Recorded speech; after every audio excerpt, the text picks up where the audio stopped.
মাত্র তিনটি দেশ, চীন, মিয়ানমার আর বাংলাদেশ। আর এই তিন দেশকে জুড়তে যাওয়া একটি সড়ক বদলে দিতে পারে পুরো দক্ষিণ এশিয়ার ভূ রাজনৈতিক চিত্র। কিন্তু যে স্বপ্নের পথ ধরে কোটি কোটি ডলারের বাণিজ্য আসার কথা, সেই পথই কি ডেকে আনছে এক ভয়ঙ্কর ভূ রাজনৈতিক ঝড়?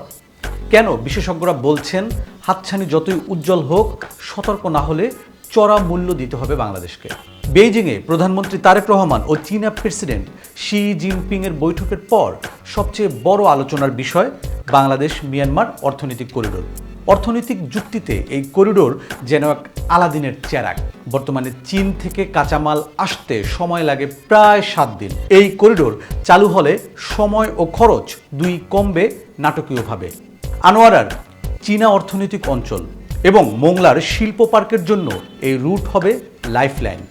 ইতোমধ্যে $1.21 বিলিয়ন বিনিয়োগ প্রস্তাব এসেছে। তাহলে সমস্যাটা ঠিক কোথায়? প্রথম ধাক্কা মিয়ানমার। করিডোরের ঠিক মাঝখানে থাকা এই দেশটি এখন গৃহযুদ্ধের আগুনে জ্বলছে। রাখাইন থেকে শুরু করে সীমান্ত জুড়ে তীব্র অস্থিরতা। এমন একটি অশান্ত দেশের উপর দিয়ে কিভাবে নিরবচ্ছিন্ন বাণিজ্য সম্ভব? তার উত্তর এখনো ধোঁয়াশায়। দ্বিতীয় ধাক্কা ভূ রাজনীতি ও ভারত। ভারত চিরকালই এই অঞ্চল চীনের প্রভাবকে তাদের নিরাপত্তার জন্য হুমকি হিসেবে দেখে আসছে। এই করিডোরে বাংলাদেশ বেশি সক্রিয় হলে দীর্ঘদিনের বৃহত্তম প্রতিবেশী ও বাণিজ্যিক অংশীদার দিল্লির সাথে ঢাকার সম্পর্কের বড় টানাপোড়েন তৈরি হতে পারে। এবং শেষ ধাক্কাটি ঋণের ফাঁদ ও বাণিজ্য ঘাটতি। বিশ্বব্যাংকের মতে চীনের কাছে বাংলাদেশের ঋণ এখনই $6.2 বিলিয়ন ছাড়িয়েছে।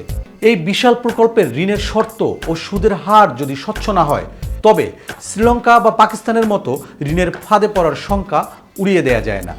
তবে সব কিছুর বাইরে আসার কথা হলো, পররাষ্ট্রমন্ত্রীর মতে বিষয়টি এখনও বিবেচনাধীন, চূড়ান্ত কোনো সিদ্ধান্ত এখনও নেওয়া হয়নি। তাড়াহুড়া না করে প্রতিটি শর্ত নিবিড়ভাবে যাচাই করার সময় এখনও আছে।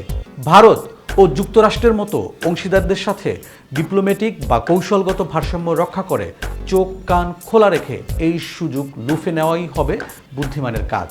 কারণ সতর্কতার কোনো বিকল্প নেই। আপনার কি মনে হয় এই করিডোর বাংলাদেশের জন্য সুফল বয়ে আনবে, নাকি এক ভয়াবহ ভূ রাজনৈতিক বিপদের মধ্যে আমাদেরকে ফেলে দেবে?